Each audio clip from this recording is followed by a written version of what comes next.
नमो अरिहन्ताणं नमो सिद्धाणं नमो आयर्याणं नमो वज्रायणं नमो लोये सव्यसाहुणं मङ्गलं भगवान् वीरो मङ्गलं गौतमो गणी मङ्गलं कुन्दकुन्दार्यो जैन धर्मोऽस्तु मङ्गलं सर्वमङ्गलमाङ्गल्यं सर्वकल्याणकारिकं प्रदानं सर्वधर्माणां जैनं जयतु शासनम् जैनं जयतु शासनम सर्वव्यापैक चिद्रूप स्वरूपाय परात्मने सोपलब्धि प्रसिद्धाय ज्ञानानंदात्मने नमः। 241 गाथा हो गई थी।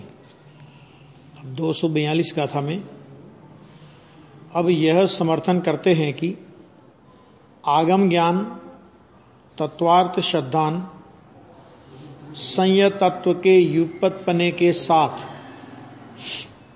आत्मज्ञान के युगपतपने की सिद्धि रूप जो यह संयतपना है वही मोक्ष मार्ग है, जिसका दूसरा नाम एकाग्रता लक्षण वाला श्रामण्य है। तो बातें कर रहे हैं इसमें कि इस बात का समर्थन हम कर रहे हैं। आचार्य भगवान कहते हैं कि हम इस बात का समर्थन कर रहे हैं कि आगम ज्ञान तत्वार्थ श्रद्धान और संयत तत्व ये तीन चीजें हुई, तो ये तो इनके युगपत पने के साथ माने ये तीन तो है ही, और इनके साथ में आत्मज्ञान के युगपत पने की, आत्मज्ञान माने निर्विकल्प स्थिति, निर्विकल्प दशा है ना, जो सप्तम गुणस्थान की दशा होती है वास्तव में, और उससे आगे भी हो तो आ गया इसमें, लेकिन सप्तम गुणस्थान की जो दशा होती है तो आत्मज्ञान के युगपत पने की सिद्धि रूप जो यह संयतपना है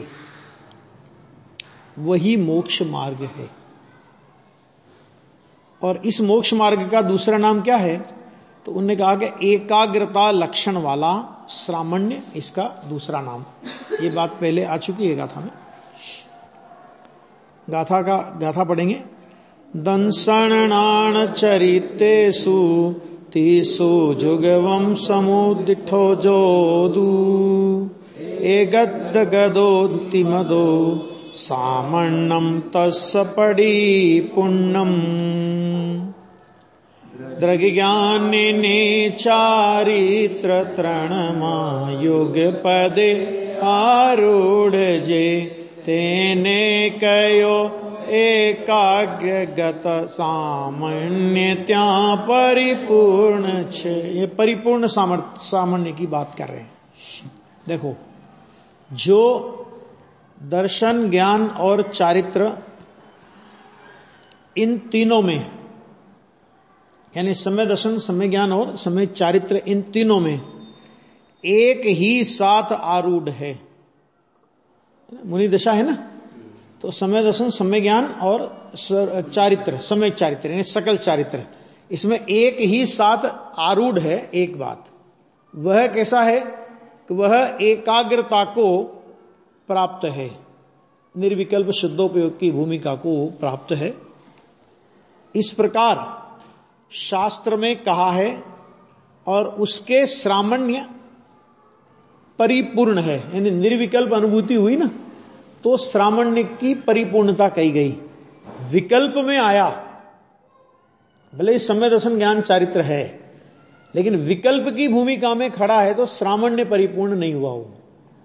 उस श्रामण्य खंडित हो गया। खंडित हो गया माने छेद हो गया। वो एक देखो, अध्यात्म अपेक्षा से छठवें गुणस्थान की दशा में आना, ये भी एक प्रकार का छेद है, और छठवें गुणस्थान से वापस सातवें गुणस्थान में जाना, इसका नाम उपस्थापना है। चरणान योग की अपेक्षा से तो अलग है कि चरणान योग में तो विकल्प की भूमिका में भी, विकल्प में भी कोई मूल गुणाधिक में दोष लग जाए, ऐसा कुछ हो जाए, वो अलग मुद्दा है। लेकिन यहां पर ऐसा भी है कि सप्तम गुणस्थान उपस्थापना, छठे से सातवें से छठे में आया छेद, ऐसा भी है। तो छठे में आने को भी अगर छेद कह सकते हैं, क्योंकि परिपूर्ण श्रामण्य किसका नाम है कि समय दर्शन समय ज्ञान और सम्यक चारित्र में एक साथ स्थित है। छठे गुण स्थान में परिणति तो है, लेकिन उपयोग नहीं है, उपयोग विकल्प में लगा हुआ है। परिणति शुद्ध परिणति है, शुद्ध परिणति नहीं होवे तो छठा गुण स्थान नहीं होवे, तो शुद्ध परिणति तो है लेकिन उपयोग नहीं है, तो उपयोग के नहीं होने मात्र से उसे श्रामण्य की परिपूर्णता नहीं कहते, ये कह रहे हैं यहां पे। टीका देखो इसकी, बहुत अच्छी टीका है।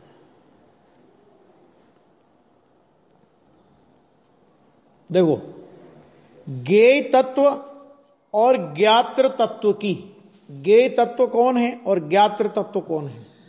कि ज्ञेय तत्व है सारा विश्व, वैसे तो आत्मा भी ज्ञेय है लेकिन वो स्वज्ञेय है, तो यहां स्वज्ञेय को ज्ञात्र में ले लो।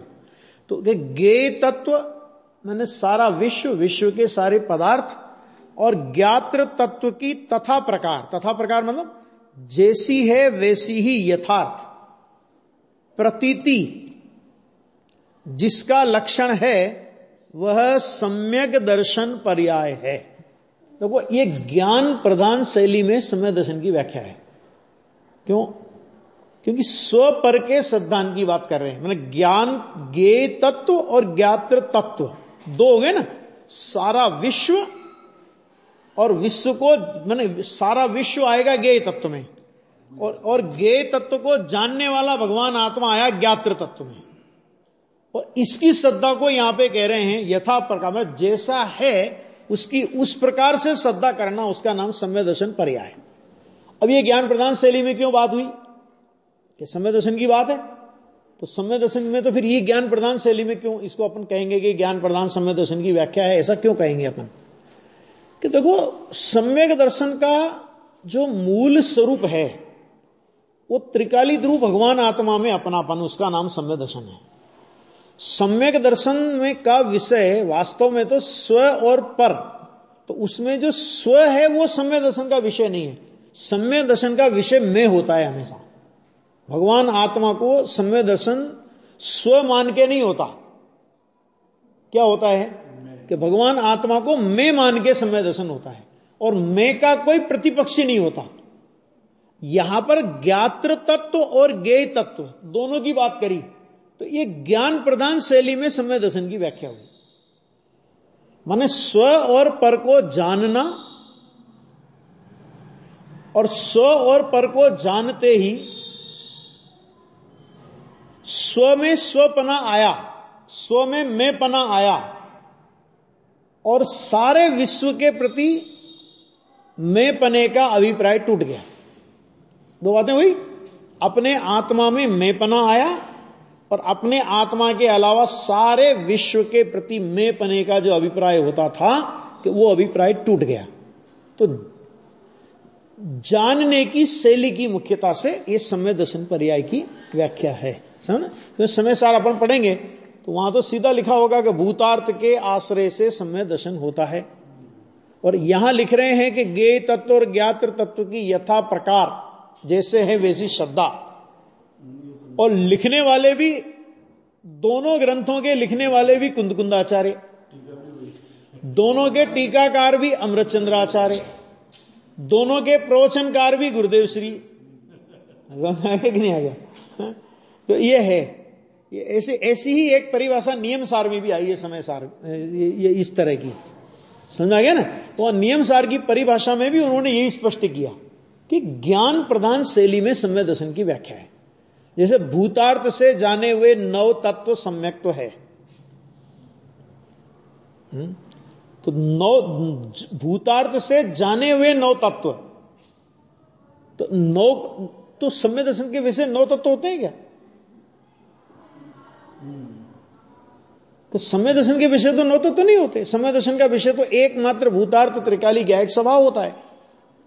फिर भी नव तत्व को जान करके उसमें से ये मैं, भूतार्थ स्वभाव में ये मैं, और इसके अलावा बाकी मैं नहीं, आ गया नहीं आ गया? तो ऐसा जान करके त्रिकाली द्रव्य स्वभाव पर आया, तो नौ तत्वों को सम्यक दर्शन कह दिया। इसी तरह स्व पर ज्ञेय तत्व और ज्ञात्र तत्व को जान करके, जैसा है वैसा जान करके, ये तथा प्रकार आया ना, तो जैसा है, जैसी है वैसी ही यथार्थ, तो जैसी है वैसी यथार्थ क्या? कि ये जो ज्ञेय तत्व है ये मैं नहीं, और ये जो ज्ञात्र तत्व है ये मैं, ऐसी जो श्रद्धा हुई, माना आएगा तो उसमें भी अपने पे ही देखो। और देखो, जैसे प्रवचन सार में लिया कि जो अनंत के द्रव्य गुण पर्याय को जानता है वो अपनी आत्मा को जानता है, तो वहां आत्मा के द्रव्य गुण और पर्याय को जानने की बात की, अनंत के द्रव्य गुण पर्याय से आत्मा के द्रव्य गुण पर्याय को जानने की बात की। समझा गया?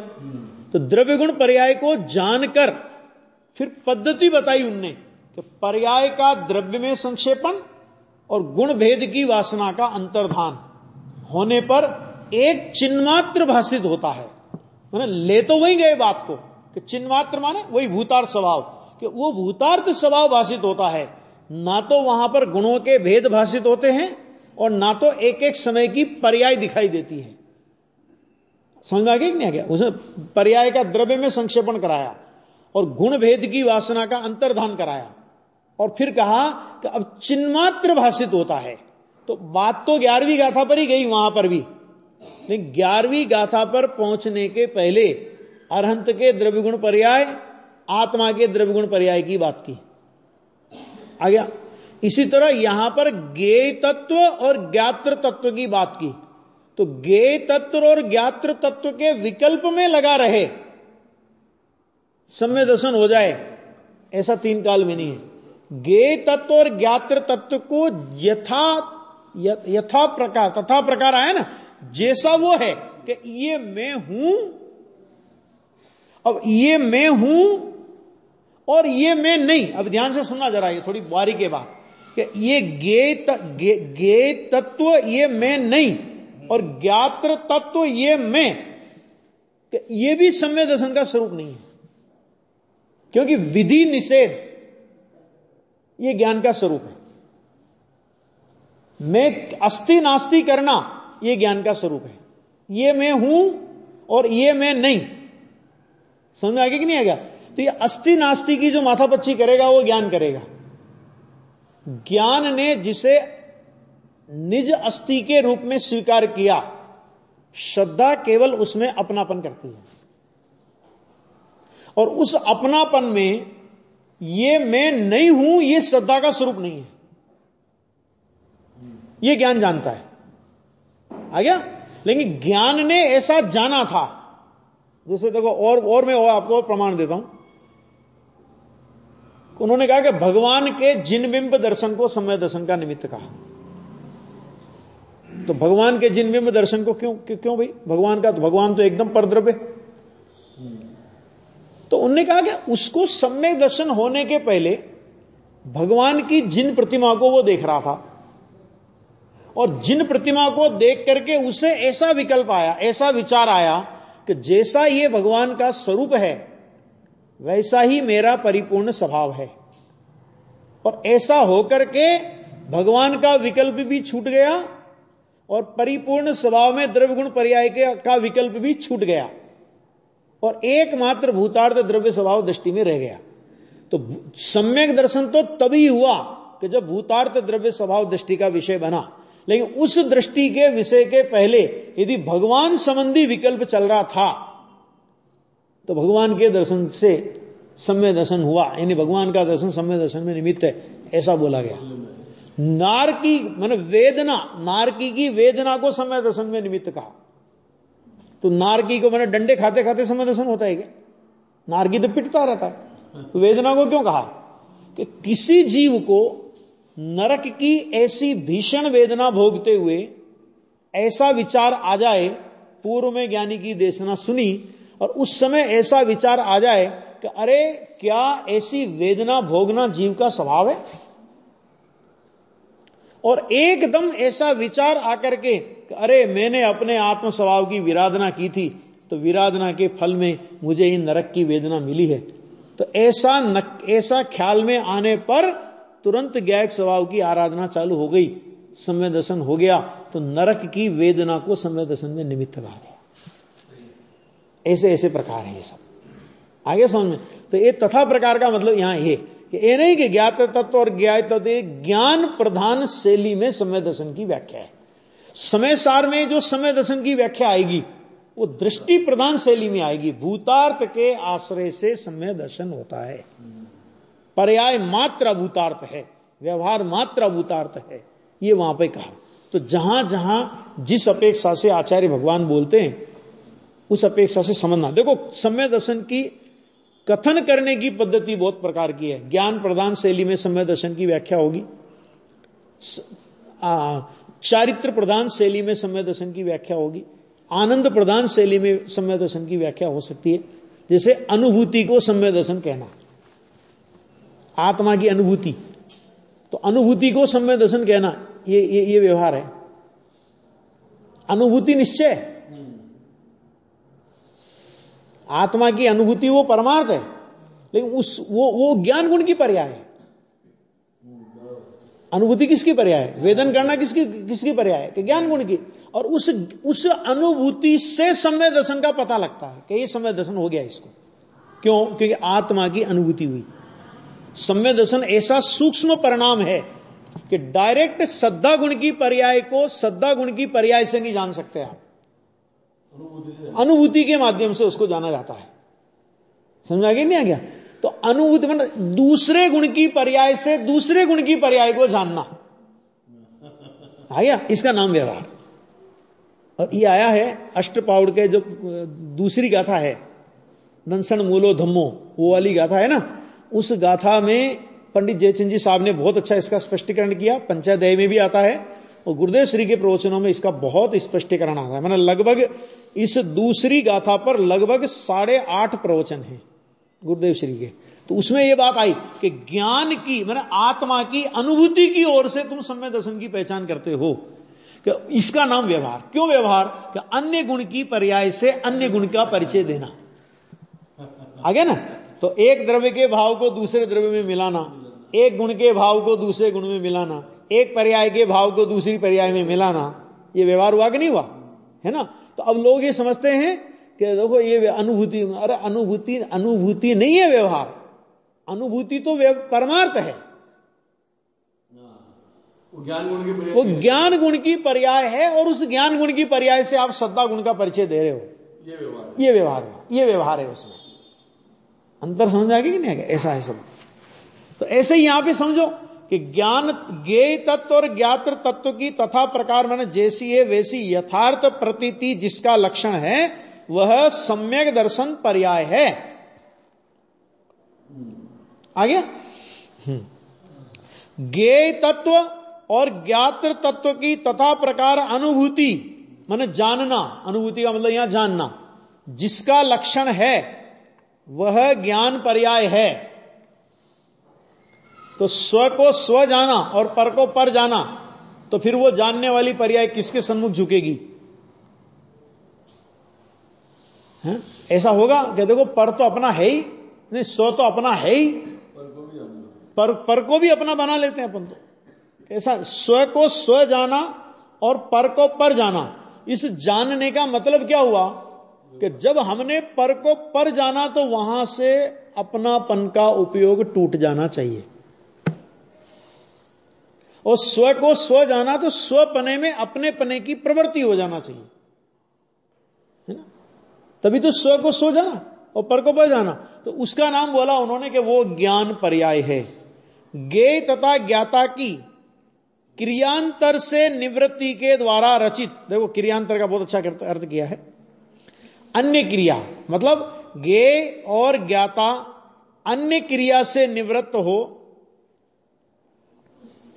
उसके कारण होने वाली जो दृष्टा ज्ञाता आत्म तत्व में परिणति, वह चारित्र पर्याय का लक्षण है। अभी तक क्या होता था कि ज्ञेय ज्ञाता की क्रियांतर माने अभी तो दूसरी प्रकार की क्रिया होती थी पर सन्मुखता की, तो वो क्रियांतर से निवृत्ति और उस निवृत्ति के द्वारा रचित दृष्टि ज्ञात्र तत्व में परिणति, माने अपने दृष्टा ज्ञाता स्वभाव में अपनी परिणति डूब गई, लीन हो गई, तल्लीन हो गई, ऐसा जिसका लक्षण है। इसका मतलब स्वरूपे चरणम चारितम, स्वरूप में चरण करना, चरना जिसका लक्षण है, ऐसी जो परिणति जिसका लक्षण है कहते वो क्या है कि वह चारित्र पर्याय है। आ गया, श्रद्धा पर्याय की बात आई, ज्ञान पर्याय की बात आई और चारित्र पर्याय की बात आई। क्योंकि ज्ञान ज्ञेय की चर्चा चल रही है, यहां ज्ञान ज्ञेय के आधार पर यह चर्चा उन्होंने करी। इन पर्यायों के और आत्मा के, किन पर्यायों के? श्रद्धा पर्याय के, ज्ञान पर्याय के, चारित्र पर्याय के और तीनों पर्यायों के और आत्मा के क्या है? भाव्य भावकता के द्वारा उत्पन्न अति गाढ़ इतरेतर मिलन के कारण इन तीनों पर्याय रूप युगपद अंग अंगी भाव से परिणत आत्मा के आत्मनिष्ठता होने पर जो संयतत्व होता है वह संयमपना एकाग्रता लक्षण वाला श्रामण्य, जिसका दूसरा नाम है, ऐसा मोक्ष मार्ग ही है, ऐसा जानना चाहिए। इतना लंबा वाक्य है। अमृतचंद्र आचार्य की टीका का एक विशेषता है ये, तो उनकी टीका में सबसे लंबे लंबे वाक्य होते हैं और उनको टुकड़े कर करके अपने को पढ़ना पड़ेगा। देखो कि इन पर्यायों के, यानी श्रद्धा पर्याय, ज्ञान पर्याय और चारित्र पर्याय। श्रद्धा पर्याय का लक्षण ऊपर बताया वो, ज्ञान पर्याय का ऊपर बताया वो और चारित्र पर्याय का ऊपर बताया वो। और आत्मा के, आत्मा माने त्रिकाली स्वभाव, त्रिकाल एक रूप रहने वाला ज्ञायक भाव, और श्रद्धा ज्ञान चारित्र की पर्याय। आत्मा के फिर क्या होता है इनके कि भाव्य भावकता के द्वारा। अब भाव्य भावकता का तो अपन ने दूसरा अर्थ समझा था। भावक माने कर्म का उदय और भाव्य माने उसके निमित्त से होने वाला परिणाम, माने विकारी परिणाम। अभी तक अपन ने समय सार में ये पढ़ा था, लेकिन एक अर्थ ये भी है भाव्य भावक का। यहां क्या कह रहे हैं, देखो पढ़ो, बहुत अच्छा है। भावक अर्थात होने वाला। भावक माने क्या कहते हैं? भावक माने होने वाला। और भावक जिस रूप हो, भावक जिस रूप हो वह भाव्य है। होने वाला उसको कहते हैं भावक, और वो भावक जिस रूप से हो तो वो कहलाता है उसका भाव्य। ठीक है, आत्मा भावक है और सम्यक दर्शन आदि पर्यायें भाव्यक हैं, माने भाव्य है, भाव्यक है माने भाव्य है, बराबर। आत्मा भावक और सम्यक दर्शन पर्याय भाव्य, बराबर। अच्छा, भावक और भाव्य का माने द्रव्य और पर्यायों का, माने होने वाले और होने रूप का, किस रूप हुई और कौन हुआ, तो उनका परस्पर अति गाढ़ मिलन अर्थात एकमेकता होना। एकमेकता माने गाढ़ मिलन होता है। क्या मतलब कि जहां द्रव्य और पर्याय का भेद भी उस पर्याय को दिखाई नहीं देता। पर्याय तो है, वो श्रद्धा की पर्याय है, ज्ञान की पर्याय है और चारित्र की पर्याय है। ये ऊपर कह चुके हैं कि ज्ञान, ये श्रद्धा पर्याय है, ये ज्ञान पर्याय है, ये चारित्र पर्याय है, ये ऐसा बोल चुके हैं। लेकिन उस द्रव्य स्वभाव के साथ में वो श्रद्धा ज्ञान चारित्र की पर्याय ऐसी एकमेक होती है, अति गाढ़ मिलन, ऐसी एकमेक होती है कि वो पर्याय ये भूल जाती है कि मैं पर्याय हूं, और वो अपने को द्रव्य रूपी अनुभव करती है ना। तो जो पर्याय अपने को, जो भाव्य अपने को भावक रूप अनुभव करे, यहां भाव्य भावक की भाषा में बात करें अपन, तो जो भाव्य माने होने वाली, और भावक माने होने वाला, और भाव्य माने होने रूप। तो जो भाव्य माने जो परिणतियां हैं वो अपने को उस द्रव्य रूप माने भावक रूप अनुभव करती है। सम्यक दर्शन कभी भी अपने को सम्यक दर्शन रूप अनुभव नहीं करता। सम्यक ज्ञान कभी भी अपने को सम्यक ज्ञान रूप अनुभव नहीं करता। सम्यक चारित्र कभी भी अपने को सम्यक चारित्र रूप अनुभव नहीं करता। श्रद्धा ज्ञान चारित्र इत्यादि अनंत गुणों की सभी पर्यायें अपने को ध्रुव त्रिकाली ज्ञायक कारण परमात्मा के रूप में अनुभव करती है। और जब वो पर्यायें अपने को ध्रुव कारण परमात्मा स्वीकार करती है तो उसमें उनका स्वरूप अलग अलग होता है। कि श्रद्धा पर्याय उसमें मैं पने रूप स्वीकार करती है, ज्ञान पर्याय उसको स्वपने रूप जानने रूप स्वीकार करती है, चारित्र पर्याय उसमें स्थिरता रूप स्वीकार करती है। और ऐसा होता है तो फिर क्या होता है कि उन परिणतियों का स्वीकार करने का स्वरूप अलग अलग है, स्वीकार का विषय एक, स्वीकार का विषय एक। विषय एक कौन सा? कि त्रिकाली ध्रुव कारण परमात्मा, लेकिन स्वीकार करने का तरीका अलग अलग। श्रद्धा का स्वरूप मैं पने रूप, ज्ञान का स्वरूप जानने रूप, चारित्र का स्वरूप स्थिरता रूप से उसे स्वीकार करने का है। और जब वो उस ध्रुव त्रिकाली को इस रूप में स्वीकार करती है तो वहां श्रद्धा पर्याय को सम्यक दर्शन नाम मिलता है, ज्ञान पर्याय को सम्यक ज्ञान नाम मिलता है, चारित्र पर्याय को सम्यक चारित्र नाम मिलता है। अरे अनंत पर्यायों को, अनंत गुणों की अनंत निर्मल पर्यायों को सम्यक नाम मिलता है। समझ आ गया? और इन सब की एक रस परिणति का नाम बोलने में आता है ज्ञप्ति क्रिया। समय सार में आता है जो ज्ञप्ति क्रिया। ज्ञप्ति क्रिया माने स्वभाव के सन्मुख होकर के वर्तने वाली क्रिया। ज्ञप्ति माने स्वभाव कैसा है कि ज्ञान स्वभाव है, तो ज्ञान स्वभाव है तो उस ज्ञान स्वभाव के आश्रित वर्तने वाली, ज्ञान स्वभाव की सन्मुखता पूर्वक वर्तने वाली जितनी भी निर्मल परिणति की क्रिया है उन सबको एक नाम से अगर कहना हो तो ज्ञप्ति क्रिया बोलेंगे। उसमें सम्यक दर्शन का समावेश होता है, सम्यक ज्ञान का समावेश होता है, सम्यक चारित्र का समावेश होता है ना। अनंत गुणों की स्वसन्मुख झुकी हुई सारी की सारी पर्यायों का समावेश उसमें आ जाता है। ये यहां पे कह रहे हैं। तो ऐसा गाढ़ मिलन एक मेकता होता है। भावक आत्मा अंगी है, जैसे मनुष्य वो अंगी, और हाथ पैर आंख नाक कान आदि ये क्या है? अंग। देखो मनुष्य में सारे अंग होते हैं, लेकिन एक अंग में दूसरा अंग नहीं होता। आंख खराब हो जाए तो कान का इलाज नहीं कराना पड़ता, और कान खराब हो जाए तो आंख का इलाज नहीं कराना पड़ता, और पूरा शरीर खराब हो जाए तो सारे खराब है। तो अंग अंगी, तो वो क्या है? आत्मा क्या है?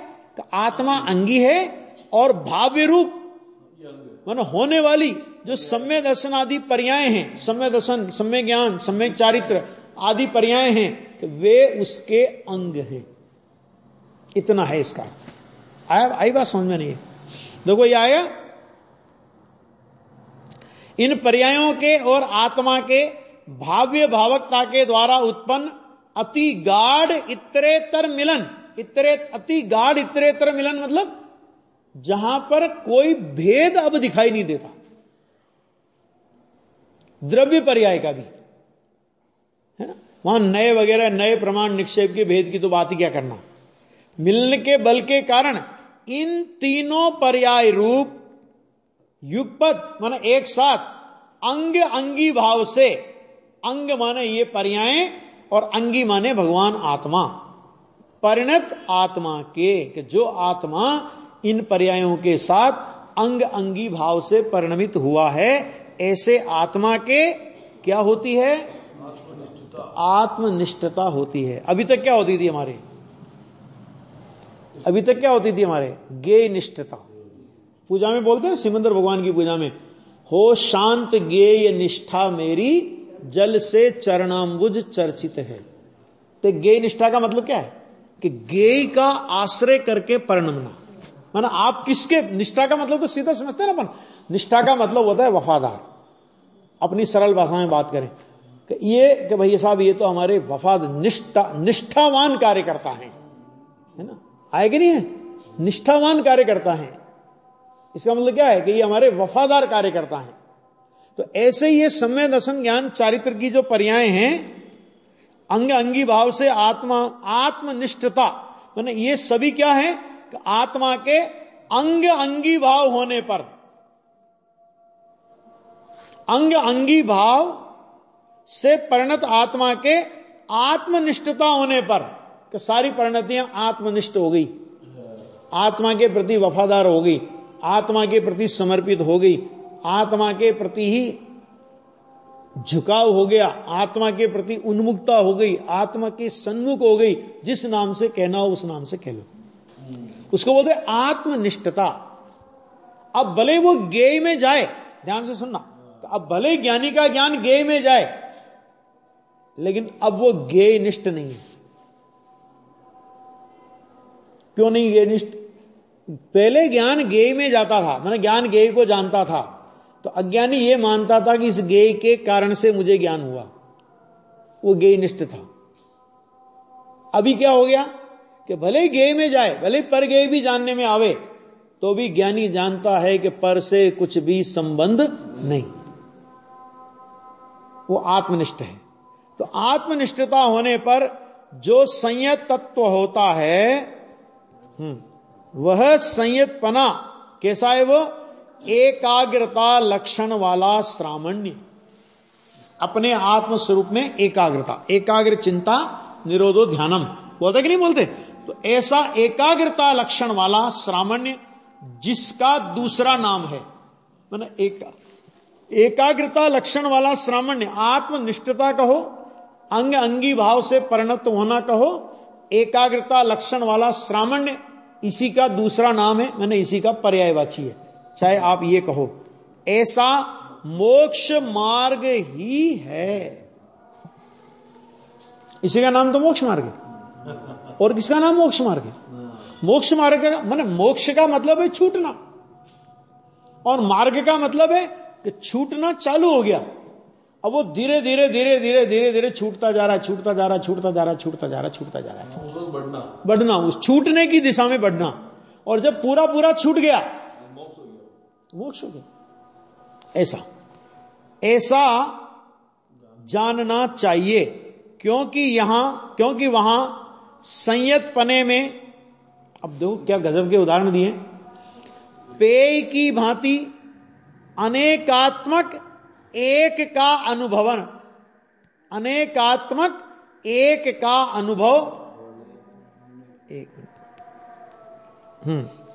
होने पर भी, देखो अनेकात्मक एक का अनुभव, क्या मतलब इसका? कि ठंडाई पीते हैं ना अपन लोग, तो ठंडाई में कितनी चीजें होती? वो सारी चीजें होती, नाम तो गिनाने की जरूरत नहीं, सबको पता है। तो वो अनेकात्मक, अनेक होने पर भी आपसे पूछा जाए क्या पी रहे हो, और ठंडाई नाम की कोई चीज नहीं है उसमें, बोलो है? पोस्ता है, बादाम है, सौंफ है, काली मिर्च है, शक्कर है, जो भी मिलाते हैं सब है ना, वो सब है, लेकिन ठंडाई नाम की कोई चीज नहीं है उसमें। है ठंडाई नाम की कोई चीज?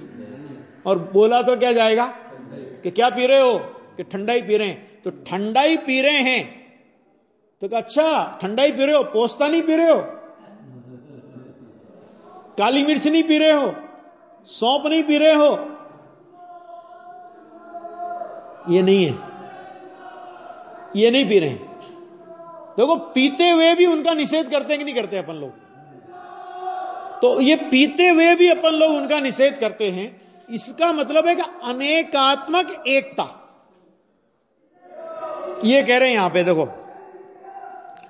पेय की भांति अनेकात्मक एक का, अनेकात्मक माने अनेक होने पर भी जिसमें अनेकता दिखाई नहीं देती, अनेक होने पर भी जो एकात्मक हो गए हैं, अनेक आत्मक।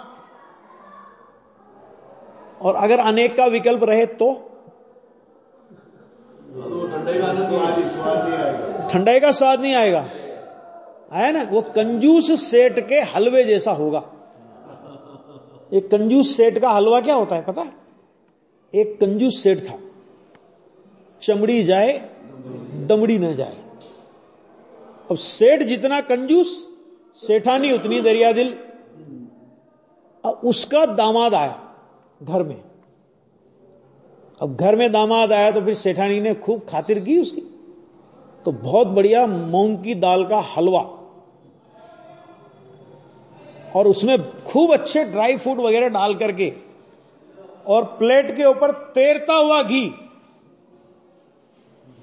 मूंग की दाल के हलवे में तो ये होता है ना, वो सब उसने बनाया अब बनाया तो सेठ जी भी खाने के लिए बैठे और वो दामाद भी खाने के लिए बैठा। अब दामाद तो वो प्लेट देख देख करके, वो सेठ जी है ना, तो वो प्लेट देख देख करके ही घबराने लगे कि 1000 बार इस सेठानी को समझा दिया, लेकिन इसको समझ में नहीं आता है कि अब ये कितना मैं मुश्किल से कमा कमा के मर रहा हूं, ये गमा गमा के खुश है ना, कि अब इसने एक प्लेट हलवा कितने का पड़ा है, कि इतना तो इसमें ड्राई फ्रूट डाला है, इतनी चीनी डाली होगी, इतनी मूंग की दाल होगी, और इतना घी जो आजकल 700-800 रुपए किलो में का हो रहा है, कि इतना इतना घी, और घी भी डाला तो कम से कम डाल देता, ये इतना इतना तैरने वाला घी ऊपर ऊपर तैर रहा है, चम्मच भर भर के पी जाओ वैसे तैर रहा है। एक प्लेट निश्चित रूप से हिसाब लगाया, कैलकुलेशन, खा भी रहा है, क्योंकि दामाद के सामने नहीं खावे चले नहीं, खा भी रहा है, और खाते खाते यही विचार उसको आ रहा है, और वो दामाद भी खा रहा है। समझ आ गया असली मजा कौन ले रहा है? आ गया? तो ये भेद के विकल्पों में रहोगे ना, तो उस कंजूस सेठ को जैसे हलवे का स्वाद नहीं आता, बस वैसे ही आत्मा का स्वाद नहीं आएगा। आ गया? ये इसलिए कहा कि पेय की, यहां पेय का उदाहरण दिया, अपन ने हलवे का उदाहरण ले लिया उसकी जगह, तो पेय की भांति अनेकात्मक एक का अनुभव। अब कोई पूछे भाई क्या बनाया था, तो हलवा बनाया था। क्या बात करते हो, हलवा का बनाया था? हमारे यहां से मूंग की दाल ले गए थे, घी ले गए थे, चीनी ले गए थे, ड्राई फ्रूट ले गए थे, घी ले गए थे, ये सब ले गए थे। तो आप ये कैसे बोलते हो कि हलवा बनाया था? मूंग की दाल बनाई थी, घी बनाया था, ऐसा बोलो ना, बोलते हैं ऐसा।